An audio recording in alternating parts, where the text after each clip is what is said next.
মরক্কোর সাথে কোনো মতে ড্রয়ের পর ব্রাজিলের ড্রেসিং রুমে যা হয়েছে তার রীতিমতো কল্পনাকেও হার মানাবে।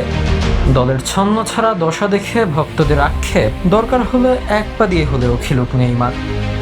ব্রাজিল পিছিয়ে পড়ার পর ডিহাইড্রেশন ব্রেকে নেইমারই মাঠের বাইরে থেকে পরামর্শ দিয়ে দলকে কামব্যাক করাতে রেখেছেন অবদান। তবে ম্যাচ শেষে ড্রেসিং রুমে বাধে আসল বিপত্তি।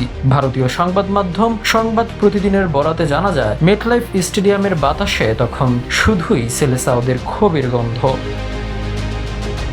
ম্যাচের বিরতিতেই ড্রেসিং রুমে শটান ক্ষোভ উগরে দেন ভিনিসিয়াস জুনিয়র। মাঝমাঠ থেকে বল সাপ্লাই না পাওয়ায় তার এই চরম হতাশা।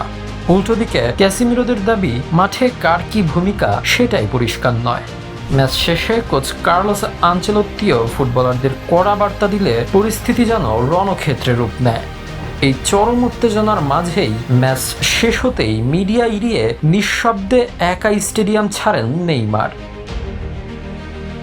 সাম্বার চিরন্তন ছন্দ হারিয়ে ব্রাজিল দল যেন রোবোটিক ফুটবলের চোরাবালিতে তলিয়ে যাচ্ছে। ড্রেসিং রুমের এই গৃহযুদ্ধকে আনচেলত্তি জেতার খিদে বলে আড়াল করার চেষ্টা করলেও দলের বোঝাপড়ার অভাব ও এক্স ফ্যাক্টরের শূন্যতা এখন সবার সামনেই স্পষ্ট।